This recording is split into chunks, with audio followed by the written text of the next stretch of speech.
Halo sob, jumpa lagi dengan Menyan Elektronik. Kali ini saya ada servisan HP Xiaomi Redmi 4A.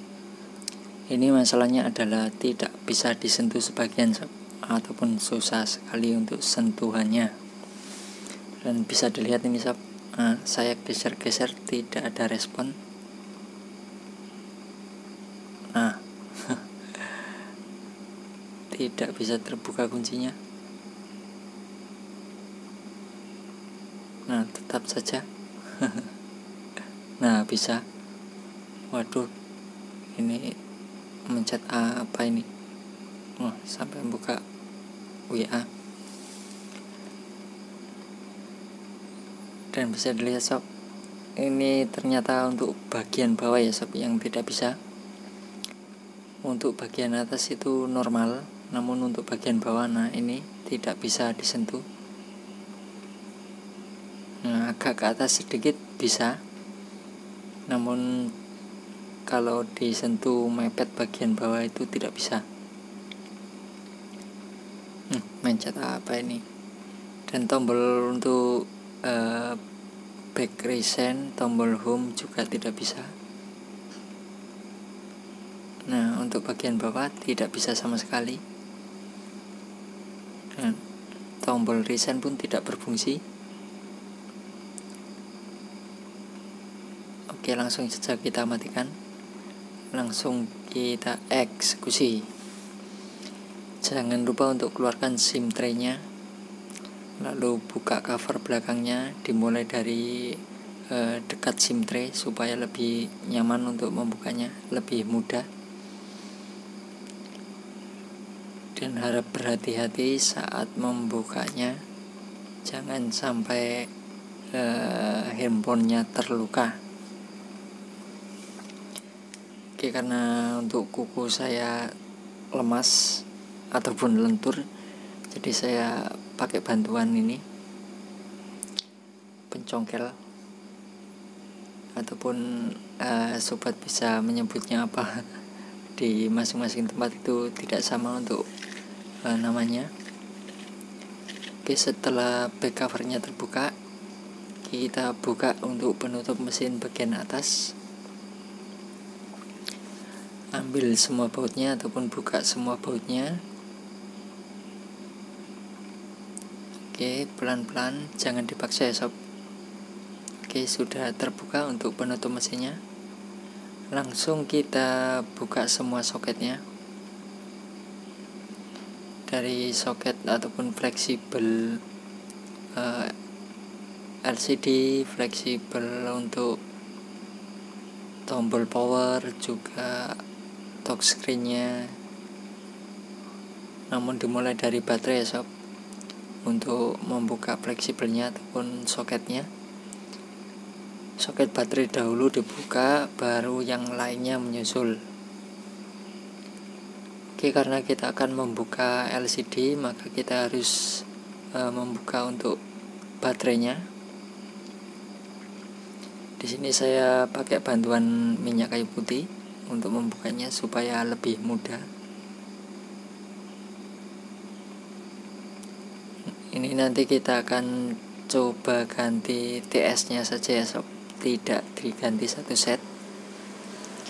Karena kalau ganti satu set itu lumayan untuk budgetnya, lumayan mahal. Jadi kita akan mengganti untuk layar sentuhnya saja.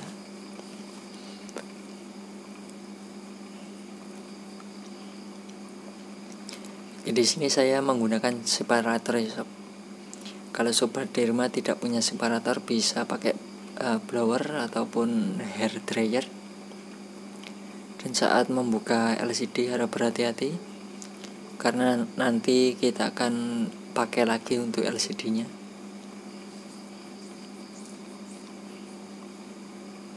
Cari selanya, pakai perasaan, jangan gerusa-gerusu.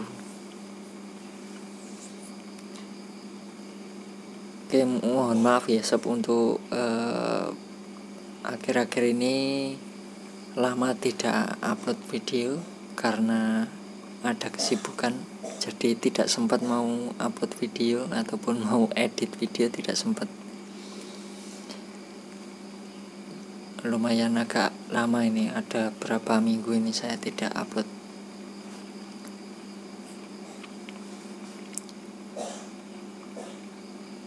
Oke, lumayan keras ini sob, ataupun lumayan susah untuk membuka LCD-nya. Ini kemungkinan ini masih bawaan HP ini sob, untuk LCD-nya belum pernah diganti. Oke, sudah terbuka, namun jangan dipaksa ya sob. Untuk lebih amannya lagi, saya simpan di separator lagi, dan saya angkat pelan-pelan untuk bagian middle frame-nya ataupun frame tengah, sambil saya angkat sedikit demi sedikit. Oke, sudah terbuka sob, aman, terkendali.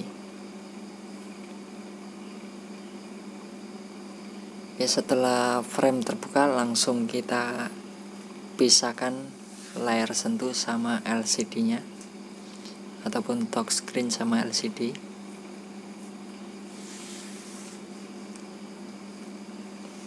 Harap berhati-hati dan pelan-pelan, pelan tapi pasti. Oke, ini sudah terbuka, langsung kita bersihkan untuk sisa-sisa lemnya. Dan ini nampak sekali untuk sisa lemnya. Namun sebelumnya saya akan tes terlebih dahulu apakah LCD-nya masih bisa berfungsi dengan baik setelah kita panaskan ataupun kita pisahkan dari layar sentuhnya.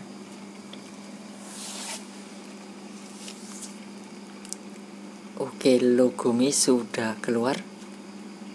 Apakah tampilannya nanti aman? Kita tunggu. Oke sob, ternyata aman, terkendali. Oke, selanjutnya langsung saja kita eksekusi ataupun kita bersihkan untuk sisa-sisa lemnya. Setelah lemnya sudah dibersihkan ataupun dipastikan bersih, untuk sisa-sisa minyaknya kita bersihkan pakai bedak ya sob. Oh ya, untuk pembersihan lemnya tadi saya pakai bantuan minyak kayu putih. Setelah dipastikan bersih, untuk membuang sisa-sisa minyaknya kita pakai bantuan bedak ya sob, supaya bisa lebih maksimal untuk hasilnya.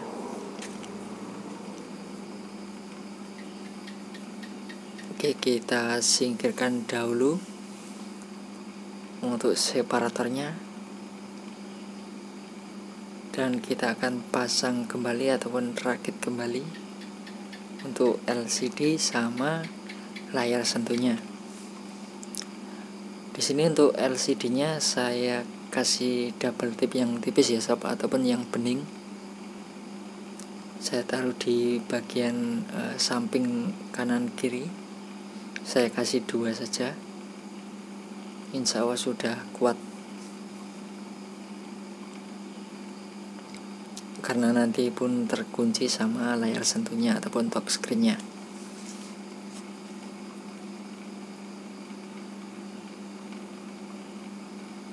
Oke, langsung saja kita pasang untuk LCD-nya.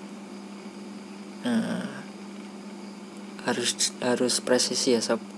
Untuk bagian atas, bawah, kanan, kiri usahakan di tengah-tengah untuk pemasangan LCD-nya. Jangan sampai terlalu geser ke atas ataupun ke bawah ataupun samping kanan kiri. Usahakan di tengah-tengah. Setelah LCD terpasang, langsung kita kasih lem untuk frame-nya.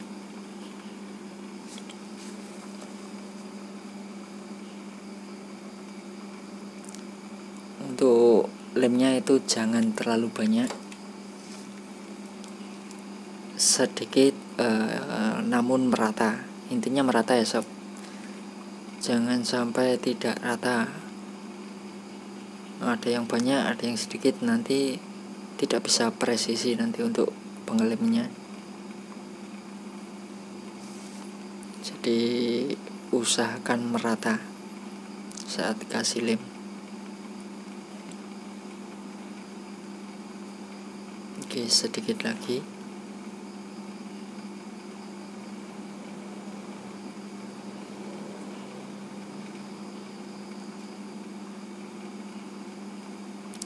Untuk sobat yang sudah dukung menyan elektronik dan masih setia dengan menyan elektronik, saya ucapkan terima kasih banyak atas dukungannya. Berkat dukungan kalian, saya lebih semangat lagi untuk berbagi. Dan yang belum, jika dirasa videonya bermanfaat, silakan like, komen, subscribe, juga aktifkan tombol loncengnya supaya tidak ketinggalan dengan video-video terbaru dari menyan elektronik. Alhamdulillah untuk subscribernya sudah lumayan. Terima kasih untuk sobat-sobat semuanya yang sudah dukung menyan elektronik.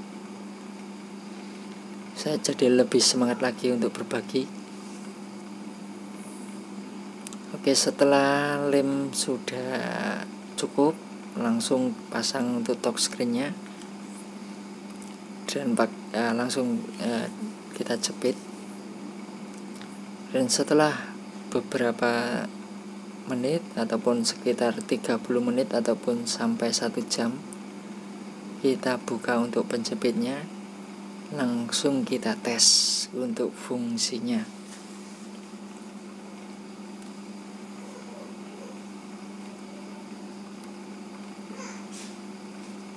Agak susah ini. Oh, bisa. Tangan saya yang kotor ini sob. Mohon maaf, bekas bedaknya itu di jari-jari saya ada bekas bedaknya, jadi kurang responsif karena di ujung jari masih ada bekas bedaknya tadi yang untuk membersihkan sisa-sisa lem.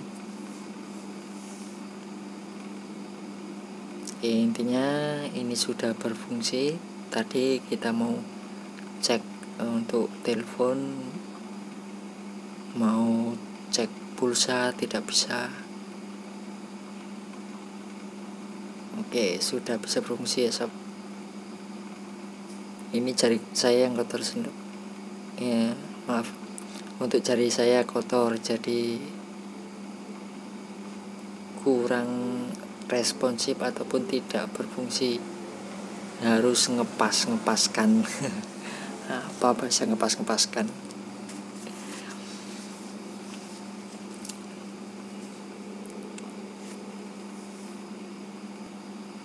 Untuk lain-lain sudah berfungsi dengan baik. Oke, sudah bisa kita tombol kembali juga sudah berfungsi. Iya. Oke, tampak baru lagi ya sob. Oke sob, itulah tadi cara memperbaiki HP Xiaomi Redmi 4A yang tidak bisa disentuh sebagian, ataupun cara mengganti touchscreen Redmi 4A. Semoga bisa menambah sedikit ilmu ataupun wawasan untuk sobat-sobat semuanya, khususnya pemula seperti saya. Dan sampai jumpa di tutorial selanjutnya. Semoga bermanfaat.